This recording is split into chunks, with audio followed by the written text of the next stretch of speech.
चुकून पाकिस्तानच्या हद्दीत गेलेल्या भारतीय मच्छीमारांना तटरक्षक दलाला वाचवण्यात यश आलंय। हे मच्छीमार पाकिस्तानच्या हद्दीत पोहोचले होते। त्यांना तटरक्षक दलानं ताब्यात घेऊन भारतात आणलंय। हिंगोली शहरातून खटकाळी बायपासकडे जाणाऱ्या रेल्वे पुलावरील लाईट बंद अवस्थेत आहे। त्यामुळे वाहन चालकांना येणारं वाहन दिसत नसल्यानं उड्डाण पुलावर अपघात होण्याची शक्यता आहे। यामुळे लाईटची दुरुस्ती करावी अशी मागणी प्रवासी करतायत। मुंबई गोवा महामार्गावरील जीवघेणे ठरत असलेले अनधिकृत मिडकलट हे जैसे थे स्थितीत असल्याचं पाहायला मिळतंय। त्यामुळे आजवर मिडकलट हे ओलांडताना अपघात घडले असून काहींचा यात जीवही गेलाय। हिंगोली जिल्ह्यात 53 उमेदवार निवडणुकीच्या रिंगणात उतरले। 9,84,764 मतदार आपल्या मतदानाचा हक्क बजावणार आहेत। कार्तिक यात्रेवर विधानसभा निवडणुकीचा परिणाम झाल्याचं पाहायला मिळतंय। एसटीच्या उत्पन्नात 2 कोटींची घट झाली असून भाविकांच्या संख्येवरही परिणाम झालाय। बीड शहरात मतदार जागृती रॅली काढण्यात आली। या रॅलीत महाविद्यालयातील विद्यार्थ्यांबरोबरच मतदार देखील सहभागी झाले होते। विधानसभा निवडणुकीच्या अनुषंगानं तुळजापूर शहरातील अभियांत्रिकी महाविद्यालय स्पोर्ट्स हॉल इथे 2 दिवसीय प्रशिक्षण कार्यक्रम संपन्न झाला। यात 1,859 पैकी 1,823 कर्मचाऱ्यांनी हजेरी लावली। बीडमध्ये शालेय विद्यार्थ्यांनी मानवी साखळी करून मतदार जागृतीचा संदेश दिलाय। जिल्हा प्रशासनाच्या वतीनं सामाजिक न्याय भवन ते क्रीडा संकुलापर्यंत मतदार जनजागृती रॅली आणि मानवी साखळी उपक्रम राबवण्यात आला।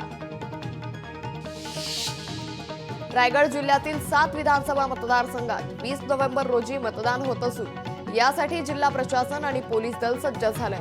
2,790 मतदान केंद्रांवरती चोख पोलीस बंदोबस्त तैनात करण्यात आला असून मतदान प्रक्रिया शांततेत आणि उत्साहात संपन्न व्हावी याकरता निवडणूक आयोग प्रशासनानं कंबर कसली आहे। हिवाळ्याच्या महिन्यात दिल्लीतील वायू प्रदूषणाची तीव्र पातळी लक्षात घेता दिल्लीत नायब राज्यपालांनी कार्यकालीन वेळेची अंमलबजावणी करण्याचे निर्देश दिलेत। ग्रेटेड रिस्पॉन्स ऍक्शन प्लॅन अंतर्गत उपाययोजनांचा एक भाग म्हणून हे निर्देश देण्यात आलेत। महाराष्ट्रातील विधानसभा निवडणुकांसाठी 20 तारखेला मतदान होत असून मुंबईतही प्रशासनाकडून जय्यत तयारी सुरू आहे। मुंबईतील 36 विधानसभा मतदारसंघात अटीतटीची लढत पाहायला मिळेल। लॉरेन्स बिश्नोईचा भाऊ अनमोल बिश्नोईला अमेरिकेत अटक करण्यात आली आहे। सलमान खानच्या घरावरील गोळीबार प्रकरणात अनमोल बिश्नोईला मोठा हात असल्याची माहिती ही समोर आली आहे। बीड जिल्ह्यातील 17 रुग्णालयात अग्निरोधक केंद्र उभारणीसाठी 28 कोटी रुपयांचा निधी प्रस्ताव शासनाकडे पाठवण्यात आलाय। मात्र याकडे आरोग्य विभागाचं दुर्लक्ष होत असून याबाबतचा प्रस्ताव मात्र धुळखात पडलाय। महाबळेश्वरच्या तापमानात घसरण झाली आहे। महाबळेश्वरचं तापमान 15 अंश सेल्सिअस पर्यंत पोहोचलंय। त्यामुळे हवेत गारव्याचं प्रमाण वाढलंय।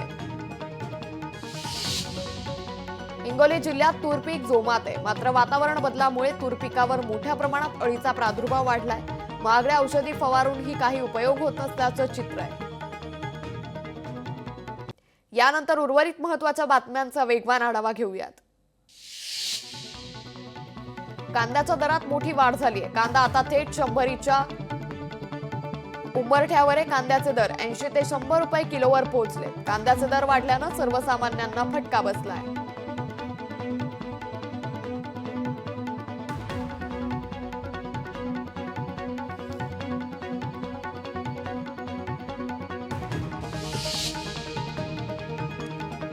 घरफोडीच्या गुन्ह्यातील एका संशयित आरोपीला लातूरच्या स्थानिक गुन्हे शाखेच्या पथकानं अटक केली। पोलिसांनी त्याच्याकडून नगदी 40,000 रुपये आणि 5 मोबाईल असा एकूण 1,376 रुपयांचा मुद्देमाल जप्त केलाय। पुणे जिल्ह्यात मतदानाची प्रक्रिया जिल्हा प्रशासनाकडून अंतिम टप्प्यात आली आहे। पुण्यात 21 विधानसभा मतदारसंघ यातून एकूण 303 उमेदवार रिंगणात आहेत तर 8,462 मतदान केंद्र असणार आहेत। ठाणे जिल्ह्यातील 18 विधानसभा मतदारसंघामध्ये 244 उमेदवार निवडणुकीच्या रिंगणात उभे आहेत। यामध्ये 2014-2019 मध्ये विधानसभा निवडणूक लढवलेल्या जुन्या चेहऱ्यांना राजकीय पक्षांनी पुन्हा संधी दिल्याचं दिसून येत आहे। यामुळे जिल्ह्यात उमेदवार जुनेच, लढत मात्र नवीन असं चित्र दिसतंय। सांगली विधानसभा मतदानाबाबत आता मतदारांची आकडेवारी समोर आली आहे. सांगलीत एकूण 99 उमेदवार रिंगणात असून 2482 मतदान केंद्रांवर मतदानाची सोय असेल. निवडणुकीत नवीन 56,650 युवा मतदारांची भर पडली आहे. सोलापूरमध्ये 3,738 मतदान केंद्रांवर 184 उमेदवारांचं भवितव्य बंदिस्त होणार आहे. मतदारसंघांमध्ये महिला मतदारांची संख्या 18,76,738 तर 19,71,831 पुरुष मतदार असतील. नियंत्रणासाठी एकूण 7,000 पोलीस तैनात असतील. गडचिरोली विधानसभा क्षेत्रात 362 मतदारसंघांसाठी 362 मतदान पथकं तैनात करण्यात आली. या व्यतिरिक्त 41 पथकं राखीव ठेवण्यात आली आहेत. धाराशिव जिल्ह्यातील 4 विधानसभा मतदारसंघासाठी प्रशासन सज्ज झालंय. धाराशिव जिल्ह्यातील 14,04,012 मतदार आपला मतदानाचा हक्क बजावतील. निवडणूक प्रक्रियेसाठी धुळे प्रशासनाकडून युद्ध पातळीवर तयारी सुरू आहे. जिल्ह्यामध्ये एकूण 1,753 मतदान केंद्रांची उभारणी करण्यात आली आहे, तर 1600 पोलीस अधिकारी कर्मचाऱ्यांची नियुक्ती देखील करण्यात आली आहे. पैठण विधानसभा मतदारसंघाच्या निवडणूक निर्णय अधिकाऱ्यांच्या कार्यालयात वैद्यकीय कक्ष सुरू करण्यात आले. गेल्या 5 दिवसात या कक्षामार्फत 300हून अधिक जणांची तपासणी करण्यात आली आहे. मतदानासाठी पालघर जिल्हा प्रशासन सज्ज झालंय. पालघर जिल्ह्यातील 6 विधानसभा क्षेत्रांमध्ये मतदान प्रक्रियेसाठी 2,278 मतदान केंद्रांची उभारणी करण्यात आली आहे. अमेरिकेचे नवनिर्वाचित राष्ट्राध्यक्ष डोनाल्ड ट्रम्प सरकारसोबत काम करण्यास तयार झाले. चीन अमेरिका संबंध मानवतेच्या भविष्यासाठी महत्वाचे आहे, चीनचे राष्ट्राध्यक्ष शी यांनी माहिती दिली आहे. छत्रपती संभाजीनगरमध्ये निवडणुकीची तयारी अंतिम टप्प्यात पोहोचली असून मतदानाची आकडेवारी वाढावी यासाठी प्रशासन जनजागृती करत आहे. कल्याणमधील छत्रपती शिक्षण मंडळाची नूतन विद्यालयातील विद्यार्थ्यांनी मतदानाची जागर करण्यासाठी प्रिय आई बाबांना पोस्टकार्ड पत्र लिहिलंय. या संकल्पनेतून 1000 विद्यार्थ्यांनी पोस्टकार्ड लिहून अनोखा उपक्रम केलाय. भिवंडी विधानसभा सार्वत्रिक निवडणूक मतदार जनजागृती पथक यांच्या सहकार्यानं आणि लोकधारा प्रतिष्ठान ट्रस्टच्या वतीनं पडघा विभागात मतदान जनजागृती करण्यात आली. मतदान करून आपली लोकशाही बळकट करायला हवी असं आवाहन यावेळी करण्यात आलं. 20 तारखेला विधानसभेसाठी मतदान प्रक्रिया पार पडते, यासाठी पालघर जिल्हा प्रशासन सज्ज झालंय. पालघर जिल्ह्यातील 6 विधानसभा क्षेत्रांमध्ये 22,92,000 इतके मतदार असून मतदान प्रक्रियेसाठी 2,278 मतदान केंद्र उभारण्यात आली आहेत. धुळे विधानसभा मतदारसंघामध्ये पार पडणाऱ्या निवडणूक प्रक्रियेसाठी प्रशासनाकडून युद्ध पातळीवर तयारी सुरू आहे. जिल्ह्यामध्ये एकूण 56 उमेदवार निवडणुकीच्या रिंगणात आहेत, तर 1,753 मतदान केंद्र स्थापन करण्यात आली आहेत. विधानसभा निवडणुकीच्या पार्श्वभूमीवर परभणी शहरातील तपासणी पथक अलर्ट मोडवर आहे. वसमत गंगाखेड रस्ता तसंच पाथरी रस्त्यातील पथकाकडून प्रत्येक वाहनाची तपासणी केली जाते. देशाची आर्थिक राजधानी असलेल्या मुंबईनं म्युच्युअल फंडमधील गुंतवणुकीमध्ये निर्विवाद वर्चस्व कायम राखलं असून मुंबईकरांनी म्युच्युअल फंडमध्ये 17.83 लाख कोटी रुपयांचं योगदान दिलंय. भाज्या आणि उत्पादित खाद्यवस्तूंच्या किमतीत वाढ झाल्यानं देशातील घाऊक महागाई दर सरलेल्या ऑक्टोबर महिन्यात 2.36% पोहोचला असं गुरुवारी वाणिज्य आणि उद्योग मंत्रालयानं प्रसिद्ध केलेल्या आकडेवारीनं स्पष्ट केलंय. सरलेल्या ऑक्टोबर महिन्यात देशाची व्यापारी मालाची निर्यात 17.25% वधारून 39.2 अब्ज डॉलरवर गेली, जी मागील वर्षीच्या याच महिन्यात 33.43 अब्ज डॉलर होती अशी माहिती वाणिज्य मंत्रालयानं दिली आहे. जगभरात चलनवाढीनं पुन्हा डोकं वर काढलं असून जागतिक स्तरावर वाढ मंदावण्याचा धोका अजूनही कायम असल्याचं रिझर्व्ह बँकेचे गव्हर्नर शक्तिकांत दास यांनी नवी दिल्लीतील एका कार्यक्रमात चिंता व्यक्त केली. पैठण तालुक्यातील 351 मतदान केंद्रांवर मतदान प्रक्रिया पार पडणार आहे. मतदान प्रक्रिया शांततेत पार पडावी म्हणून ग्रामीण पोलीस दलाच्या वतीनं बंदोबस्त तैनात करण्यात आला आहे.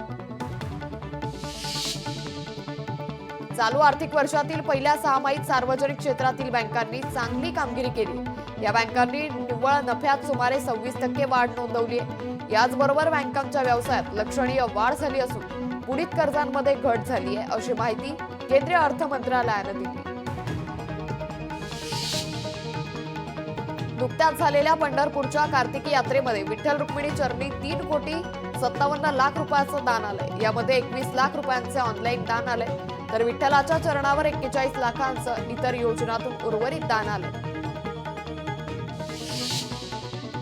देशातील सर्वात मोठी बँक असलेल्या स्टेट बँकेनं निवडक मुदतीच्या निधी आधारित कर्ज दरात 5 आधारबिंदूंनी वाढीचा निर्णय घेतलाय। गेल्या आठवड्यात खासगी क्षेत्रातील सर्वात मोठ्या HDFC बँकेनं कर्जावरील व्याजाचे दर वाढवलेत।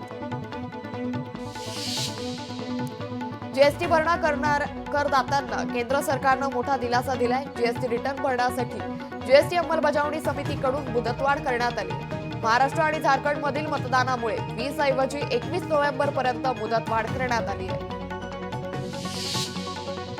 भारताच्या लांब पल्ल्याच्या हायपरसॉनिक क्षेपणास्त्राची ओडिसाच्या किनारपट्टीच्या तळावरून यशस्वी चाचणी संपन्न झाली। संरक्षण मंत्री राजनाथ सिंह यांनी याबाबतचा व्हिडिओ पोस्ट केला आहे। दिल्लीतील प्रदूषणाची समस्या गंभीर वळणावर आहे। दिल्लीत ट्रकला प्रवेशबंदी करण्यात आली। CNG LNG वर चालणारे ट्रकच प्रवेश करू शकतील। अमरावतीत येत्या 20 नोव्हेंबर रोजी विधानसभेची सार्वत्रिक निवडणूक होते, तर शहर आयुक्तालय हद्दीतील 791 मतदान केंद्रांवर मतदान होईल। यावेळी निवडणूक बंदोबस्ताकरता अमरावती शहरात 1724 पोलीस अधिकारी आणि अंमलदार नेमण्यात आले। यंदाच्या सणासुदीत वाहन कंपन्यांची विक्रमी विक्री झाली आहे। 42 दिवसात 43 लाख वाहनांची विक्री झाली। मागील हंगामाच्या तुलनेत 11.76% वाढ झाली आहे।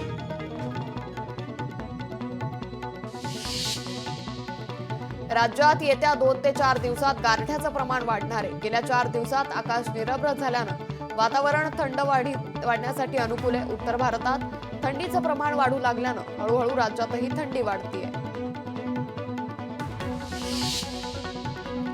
म्हाडाचा कारभार लवकरच कागदाविरहित होणार आहे। ई-ऑफिस प्रणाली अंतर्गत आता उरलेल्या सर्व सेवा संगणकीय होणार आहेत। म्हाडातल्या सर्व सेवांचं संगणकीकरण हे निर्णय घेण्यात आलाय। त्यानुसार संगणकीकरण होणार असल्याची माहिती म्हाडातल्या वरिष्ठ अधिकाऱ्यांनी दिली आहे।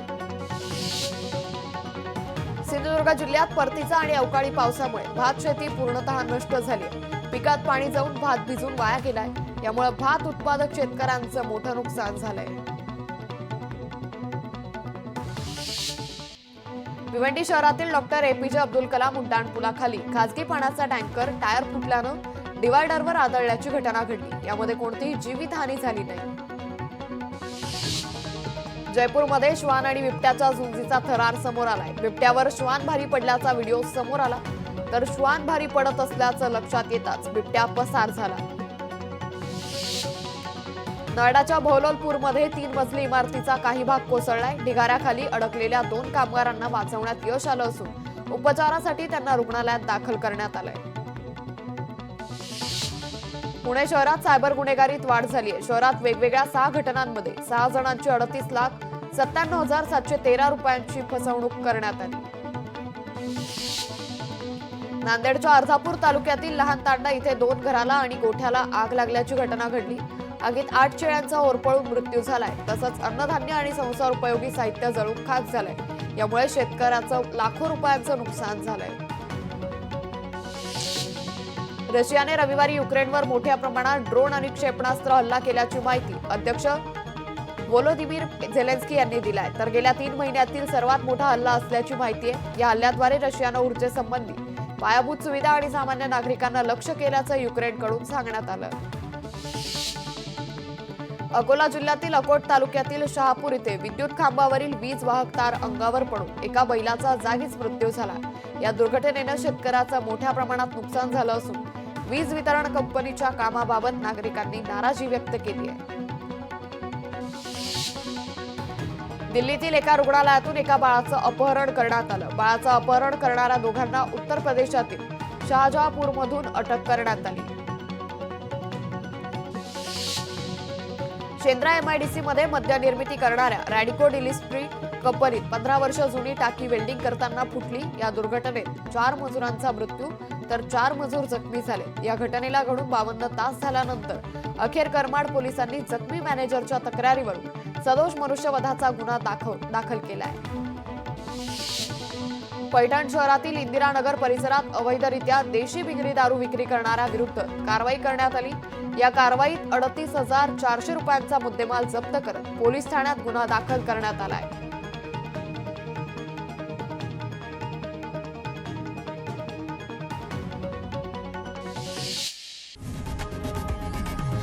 लोकशाही मराठी ऐका, पहा, जागरूक रहा।